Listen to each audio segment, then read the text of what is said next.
Hola a todos, mi nombre es Blanca Zenaida Patiño Laguna, soy estudiante de la Universidad Nacional Abierta y a Distancia UNAD en el programa de licenciatura en Pedagogía Infantil. Hago parte de la CEA de San José del Guaviare. El día de hoy en el curso de Desarrollo del Lenguaje voy a hablarles sobre las diferencias que hay entre habla y lenguaje, los trastornos del habla y el lenguaje, los tipos de comunicación, dando 2 ejemplos de cada uno. En primer lugar voy a definir qué es habla. El habla es la manifestación oral de la lengua. Para que el habla oral se produzca requiere de 3 elementos fundamentales que son articulación, voz y ritmo. La ausencia de alguno de estos 3 elementos impedirá el ejercicio correcto del habla. Ahora vamos a definir qué es lenguaje. El lenguaje es el potencial que tenemos para usar los signos orales y escritos de la lengua. Sin el lenguaje no puede haber habla ni lengua. Y hay 2 tipos de lenguaje que son lenguaje oral y lenguaje escrito. Ahora vamos a escribir 3 características del habla y 3 características del lenguaje. Primera característica del habla es que permite que el individuo se comunique en un mensaje de acuerdo a sus propias habilidades, conocimientos y experiencias. Segunda característica es que al ser un acto individual es heterogéneo, porque aunque responda a las generalidades de la lengua, se recreará en función de cada hablante. Tercero, requiere de las normas de la lengua para ser comprensible, pero el acto del habla en sí no está normado, ya que no es un sistema lingüístico como tal, sino que hace uso de uno. Ahora, la primera característica del lenguaje es que puede ser verbal, habla oral o escrita, y no verbal mediante símbolos, signos e imágenes, gestos e imágenes. Otra característica, la segunda característica del lenguaje es que es una habilidad innata, es decir, no es aprendida, está predispuesta en el individuo desde su nacimiento. Y la tercera característica es que es racional, puesto que requiere del uso de la razón para asociar los signos que forman una palabra o un enunciado. Continuamos con el segundo punto, que es los trastornos del habla y el lenguaje. Entonces, los trastornos del habla y el lenguaje se pueden presentar juntos o por sí solos.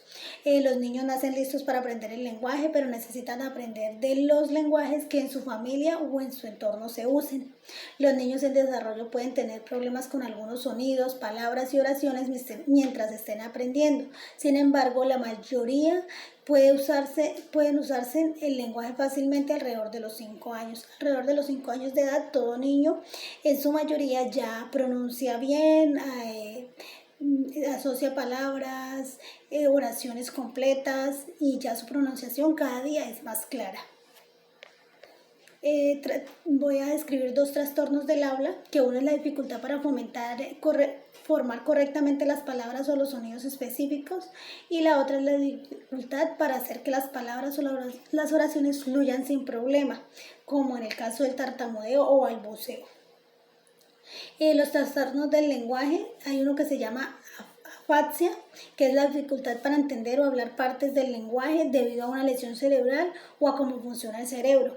La otra es trastorno de procesamiento auditivo, que es la dificultad para entender el significado de los sonidos que el oído envía al cerebro. ¿Cómo podemos detectar estos trastornos del habla o del lenguaje? Mediante una evaluación por un proveedor de atención médica, principalmente, averiguar si es posible que el niño tenga pérdida auditiva. Un especialista en desarrollo del lenguaje, como un patólogo del habla y del lenguaje, va a realizar una cuidadosa evaluación para determinar qué tipo de problema del lenguaje o el habla puede tener el niño. La pérdida auditiva puede ser una dificultad difícil dificultad de notar, particularmente si el niño tiene pérdida auditiva solo en un oído o si tiene una pérdida auditiva parcial, lo cual significa que puede oír algunos sonidos pero otros no.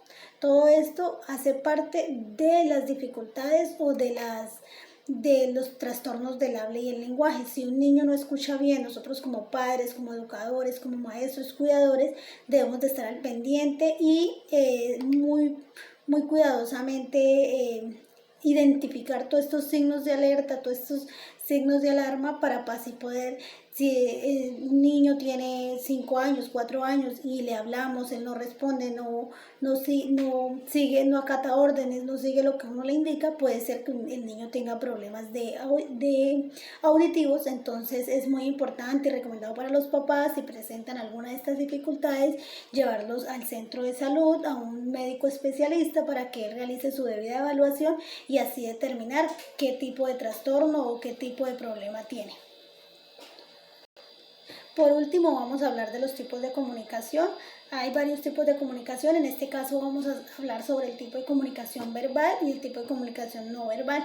Entonces, la comunicación verbal es aquella donde el mensaje es verbalizado, o sea, es hablado. Se puede utilizar palabras, ya sea de manera oral o manera escrita. El no verbal, el lenguaje no verbal, es aquella que se da sin el uso de palabras. Se pueden utilizar gestos, sonidos o símbolos. Tenemos un ejemplo de la comunicación verbal, que es por ejemplo, la conversación que se establece entre dos o más personas. Va a haber comunicación oral, van a estar hablando. Otro ejemplo de comunicación puede ser la comunicación escrita, la que por ejemplo, enviamos una carta, un correo electrónico, un mensaje de texto, un mensaje de WhatsApp. Todo esto es comunicación escrita, ya que no lo hacemos a través de la expresión oral, sino mediante escritos. La comunicación no verbal se puede manifestar a través de expresiones faciales o movimientos del cuerpo. Por ejemplo, cuando una persona en medio de una conversación encoge los hombros, hace referencia a que no entiende lo que está pasando, no sabe de qué le están hablando. Entonces, cuando una persona recoge los hombros en el momento, en una conversación, en una capacitación, en algún lugar donde hayan más personas, eso quiere indicar que ella no está entendiendo, que esta persona no está entendiendo, no sabe de qué están hablando.